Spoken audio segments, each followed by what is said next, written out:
అర్ధరాత్రి 1:30 అవుతుంది. ప్రతి ఒక్కరూ నిద్రపోతున్నారు. కానీ ఒక మనిషి మాత్రం ఫోన్ స్క్రీన్ ని చూస్తూ ఉన్నాడు. స్క్రోల్ చేస్తూ చాలా టైం అయిపోయింది. కళ్ళు చాలా బరువెక్కిపోయాయి. బాడీ చాలా టైర్డ్ అయిపోయింది. కానీ మైండ్ మాత్రం అడిక్ట్ అయిపోయింది వాటికి. ఇంకొక 5 నిమిషాలు అంటూ చాలా సమయం అయినా సరే ఫోన్ వదలలేదు. అలా మొత్తం 2 గంటలు అయింది. నువ్వు కూడా ఇలాగే స్క్రోల్ చేస్తున్నావు కదా. డే మొత్తం కష్టపడి రాత్రిలో ఉన్న మీ టైం ని ఇలా స్క్రోల్ చేస్తూ యూజ్ చేస్తున్నావు. లైఫ్ ని స్లోగా వేస్ట్ చేస్తున్నావు అనే విషయం నీకు తెలియట్లేదు. ఎందుకంటే నిజం చెప్తా విను. నువ్వు టైర్డ్ కాదు, నువ్వు డైరెక్షన్ లేకుండా బిజీగా ఉన్నావు. ఈ రోజు నేను చెప్పబోయే చిన్న కథ ఒక నార్మల్ 9 to 5 జాబ్ చేసే పర్సన్ స్టోరీ కాదు. ఇది మన అందరికి ఒక అర్థంలా కనిపించే స్టోరీ. నిన్ను నువ్వు చూసుకునేలాంటి స్టోరీ. ఒక మనిషి లైఫ్ లో స్టక్ అయ్యి టైం లేదు, ఛాన్సెస్ లేవు అని నమ్మి ఫైనలీ తన లైఫ్ ని కంప్లీట్ గా ఫ్లిప్ చేశాడు. ఇక్కడ క్వశ్చన్ ఏంటంటే ఆయన అసలు ఏం చేశాడు, ఆ చేంజ్ ఎక్కడ స్టార్ట్ అయింది? ఇవన్నీ తెలుసుకోవాలంటే లాస్ట్ వరకు చూడాలి వీడియో. మీ లైఫ్ లో బిగ్గెస్ట్ రియలైజేషన్ దొరుకుతుంది ఇక్కడే. అతని పేరు డేవిడ్. ఒక నార్మల్ కార్పొరేట్ ఎంప్లాయ్. ఉదయం 9 గంటలకు లేచి 10 గంటలకి ఆఫీస్ కి వెళ్లే నార్మల్ అబ్బాయి. ప్లాన్ ఏంటంటే రేపటి నుంచి ఎలాగైనా అర్లీగా లేవాలి, లైఫ్ చేంజ్ చేయాలి. ఈ 2 విషయాలే చెప్తాడు. కానీ రియాలిటీ ఏంటంటే అలారం మోగాక స్నూజ్ నొక్కేస్తాడు, బ్రేక్ఫాస్ట్ ని స్కిప్ చేసేస్తాడు, ఆఫీస్ కి లేట్ గా వెళ్తాడు, స్ట్రెస్ ని గుండెల్లోనే ఉంచేసుకుంటాడు. ఆఫీస్ కి వెళ్ళాక emails, meetings, slack messages, dead lines, day మొత్తం బిజీ అయిపోతాడు అనమాట. బట్ రిజల్ట్స్ ఏమైనా ఉంటాయా అంటే లేదు, జీరో. మేనేజర్ కనిపిస్తుంది వీడేం పని చేయట్లేదు అని. కానీ ఈ డేవిడ్ కి అనిపిస్తుంది నా లైఫ్ లో ఏం ప్రోగ్రెస్ లేదు అని. ఈవినింగ్ 6 అయింది. బాడీ ఏమో ఫుల్ గా ఎగ్జాస్ట్ అయిపోయింది, మైండ్ ఏమో ఖాళీ అయిపోయింది. ఇంటికి వచ్చాక ఫ్యామిలీతో టైం గడుపుతూ, కాల్స్ మాట్లాడుకుంటూ, మెసేజెస్ చెక్ చేసుకుంటూ, ఫుడ్ తినేసరికి టైం చూస్తే 11 అయింది రాత్రి. పడుకోవడానికి ట్రై చేసినప్పుడు బిజినెస్ స్టార్ట్ చేయాలని ఒక ఆలోచన, స్కిల్స్ నేర్చుకోవాలని ఒక ప్లాన్. కానీ అన్ని పోస్ట్ పోన్ అవుతూనే ఉంటాయి. అలాగే నెమ్మదిగా 11:30 అయింది. ఫోన్ ఓపెన్ చేసి జస్ట్ అరగంట రీల్స్, షార్ట్స్ అని చెప్పేసి టైం పాస్ చేస్తాడు. ఆ 30 నిమిషాలు కాస్త 2 గంటలు అవుతాయి. డైలీ ఇలాగే రిపీట్ అవుతుంది. Same routine, same frustration, same life. కానీ ఒక రోజు డేవిడ్ యూట్యూబ్ లో ఒక వీడియో చూస్తాడు. How to become a millionaire with 9 to 5 job అని. ఈ టైటిల్ చూడగానే కొంచెం నవ్వు వచ్చింది, కొంచెం కోపం కూడా వచ్చింది. అప్పుడు కమెంట్ లో టైప్ చేశాడు, మీరు 9 to 5 జాబ్ చెయ్యరు కాబట్టి ఈజీగా మాట్లాడుతున్నారు అని, మాలాంటి వాళ్ళకి టైం ఉండదు అని. ఇలాంటి కమెంట్స్ కోపంలో పెట్టేస్తాడు. This is where most people stop thinking. Next day Saturday ఏంటో రిలేటివ్స్ వచ్చారు. సరదాగా అందరూ నవ్వుతూ సరదాలు, గోళ్ళు ఇవన్నీ అవుతున్నాయి. అప్పుడు తన కజిన్ ఒక బాంబ్ డ్రాప్ చేశాడు, నేను జాబ్ క్విట్ చేస్తున్నా అని చెప్పి. అప్పుడు డేవిడ్ షాక్ అయిపోయాడు. ఏం చెప్తున్నావురా అని చెప్పేసి అడిగాడు. అప్పుడు కజిన్ కామ్ గా చెప్తాడు, నేను సైడ్ లో బిజినెస్ స్టార్ట్ చేశా, కొంచెం ట్రాక్షన్ వచ్చింది, అంటే కొంచెం రిజల్ట్స్ కనిపించింది. ఇప్పుడు ఫుల్ ఫోకస్ చేస్తున్నా బిజినెస్ మీద, అందుకే జాబ్ మానేస్తున్నా అని అన్నాడు. అప్పుడు డేవిడ్ మైండ్ లో ఇది ఎలా సాధ్యం, ఇది ఇంపాసిబుల్, అసలు 2 గంటల్లో బిజినెస్ ఎలా బిల్డ్ చేశాడు, లక్ ఉంటదిలే ఏమాత్రం అని అనుకుంటాడు. కానీ ఫస్ట్ టైం కొన్ని సంవత్సరాల తర్వాత ఒక ఎమోషన్ యాక్టివేట్ అయింది తన మైండ్ లో. అదే క్యూరియాసిటీ.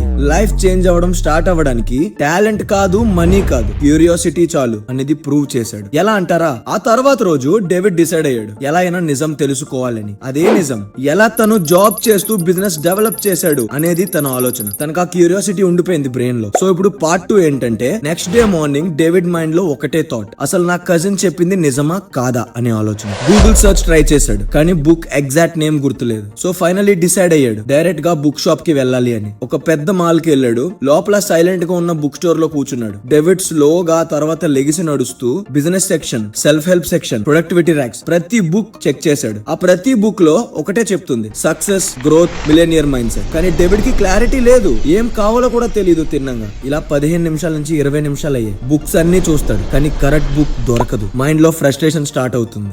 ఎందుకు వచ్చాను ఇక్కడికి, అసలు టైం వేస్ట్ అవుతుంది నాకు అని అనుకుంటాడు. అప్పుడు పక్కనే ఒక పర్సన్ కనిపిస్తాడు. కామ్ గా, చాలా కాన్ఫిడెంట్ గా, కళ్ళల్లో ఒక క్లారిటీ ఉంటుంది అతనికి. చూస్తుంటే చాలా ఎక్స్పీరియన్స్ పర్సన్ లా కనిపిస్తాడు. డేవిడ్ హెజిటేట్ చేస్తూ, సార్ ఎగ్జిక్యూటివ్ బుక్ దొరుకుతుందా టైం మేనేజ్మెంట్ గురించి అని అడుగుతాడు. అప్పుడు అతను స్మైల్ చేస్తూ, Peter Drucker the effective executive, ఈ బుక్ కోసమైనా ఎతుకుతున్నావు అని అంటాడు. అప్పుడు డేవిడ్ షాక్ అవుతూ, ఎస్ సార్ అదే అని అంటాడు. అప్పుడు అతను ఏమంటాడో తెలుసా, అప్పుడు అతను ఇలా అంటాడు, బుక్ కోసమే వచ్చావా లేదా లైఫ్ చేంజ్ చేసుకోవడం కోసం వచ్చావా అని అడుగుతాడు. డేవిడ్ నర్వస్ గా నవ్వుతూ, సార్ నేను జస్ట్ నార్మల్ గా జాబ్ చేస్తాను, నా లైఫ్ చేంజ్ చేసుకోవాలనే ఆలోచనతోనే ఇక్కడికి వచ్చాను అని అంటాడు. అప్పుడు ఆయన, నువ్వు అనుకుంటున్నావు ఎగ్జిక్యూటివ్ అంటే CEO అని, బట్ నీ టైం ని నువ్వు డిసైడ్ చేస్తావా, నీ యాక్షన్స్ కి నువ్వు రెస్పాన్సిబులా అని అడుగుతాడు. అప్పుడు డేవిడ్ అంటాడు ఎస్ అని. అప్పుడు నువ్వు ఆల్రెడీ ఎగ్జిక్యూటివ్ బట్ ఎఫెక్టివ్ కాదు అనేది అతనికి అర్థమయ్యేలా ఎక్స్ప్లెయిన్ చేస్తాడు. ఇంతకీ ఆ పలానా పర్సన్ ఎవడో తెలుసా? అతని పేరు డాక్టర్ బుక్. ఆయన నవ్వుతూ నా పేరు డాక్టర్ బుక్ అని చెప్తాడు. అప్పుడు డేవిడ్ కన్ఫ్యూజ్ అవుతాడు. ఏంటి ఇది ఒక పేరేనా? డాక్టర్ బుక్కా? ఇదేం పేరు రా బాబు అని ఆలోచిస్తాడు. పీపుల్ ప్రాబ్లమ్స్ తో వస్తారు, నేను వాళ్ళకి సొల్యూషన్స్ బుక్స్ ద్వారా ఇస్తాను, అందుకే నా పేరు డాక్టర్ బుక్ అని పెట్టారు జనాలు అని చెప్తాడు. డాక్టర్ బుక్ ఏం చెప్తాడో తెలుసా? నా దగ్గర లాస్ట్ కాపీస్ ఉన్నాయి ఈ బుక్ కి, ఒక కాపీ నీకు ఇస్తాను బట్ ఒక కండిషన్. అప్పుడు డేవిడ్ చెప్పండి సార్ ఆ కండిషన్ ఏంటో అని అడుగుతాడు. ఇమాజిన్ చేసుకో 30 సంవత్సరాలు ఫ్యూచర్ లో ఉన్నావు, మనీ ఫుల్ గా ఉంది నీ దగ్గర, సక్సెస్ ఉంది, ఒక జీని వచ్చి డీల్ ఇస్తాడు నీకు, నీ మనీ మొత్తం నాకు ఇవ్వు, నేను 30 సంవత్సరాలు వెనక్కి పంపిస్తా అని. ఆ డీల్ ని నువ్వు యాక్సెప్ట్ చేస్తావా అని అడుగుతాడు డాక్టర్ బుక్. అప్పుడు డేవిడ్ ఆలోచిస్తూ మనీ మళ్ళీ సంపాదించవచ్చు కానీ టైం, ఆ అయిపోయిన సంవత్సరాలని మళ్ళీ మనం సంపాదించలేం, కాబట్టి నేను యాక్సెప్ట్ చేస్తాను సార్ అని అంటాడు. అప్పుడు డాక్టర్ బుక్ అంటాడు ఎగ్జాక్ట్లీ ఇదే చెప్తున్నాను నీకు, time is the scarcest resource. Money మళ్ళీ వస్తుంది, టైం మాత్రం తిరిగి రాదు. మళ్ళీ గుర్తు పెట్టుకోండి, మనీ మళ్ళీ సంపాదించొచ్చు, టైం ని మళ్ళీ తిరిగి కొనుక్కోలేము.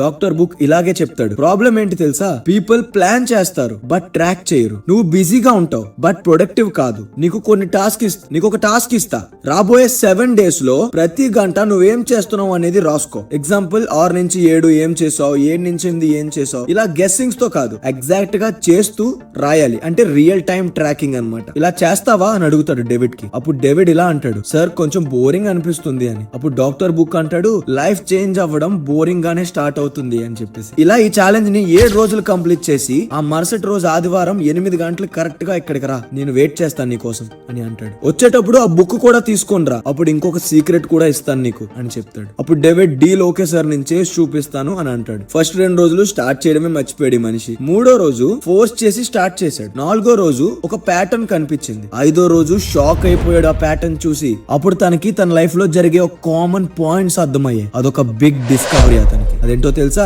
నా లైఫ్ లో ఫ్రీ టైం ఉండదు అని అనుకున్నా బట్ డిస్ట్రాక్షన్స్ చాలా ఉన్నాయి. మార్నింగ్ మాత్రం క్లీన్ గా ఉంది, నేను ఒకవేళ ఒక 2 గంటల ముందు లెగుస్తే నాకు ప్యూర్ ఫోకస్ దొరుకుతుంది. ఇది నా టర్నింగ్ పాయింట్ అని అతను డిస్కవర్ చేస్తాడు. అంటే అర్థం చేసుకుని తెలుసుకుంటాడు అనమాట. లైఫ్ లో బిగ్గెస్ట్ ప్రాబ్లం టైం లేకపోవడం కాదు, ఉన్న టైం ని మనం సక్రమంగా యూజ్ చేసుకోకపోవడం, వేస్ట్ చేయడం. బ్రో ఇక్కడ స్టోరీ స్టార్ట్ అయింది. నెక్స్ట్ పార్ట్ లో David early morning routine try చేస్తాడు కానీ రియల్ స్ట్రగుల్ అప్పుడే స్టార్ట్ అవుతుంది. Guilt, failure, resistance and biggest mind set shift, ఇవన్నీ తెలుసుకోబోతున్నాం. నీకు తెలుసుకోవాలనిపిస్తే పార్ట్ 3 అని మాత్రం టైప్ చేయడం మర్చిపోవద్దు. మన ఛానల్ ని సబ్స్క్రైబ్ చేసుకుని వీడియోని లైక్ చేసేయండి.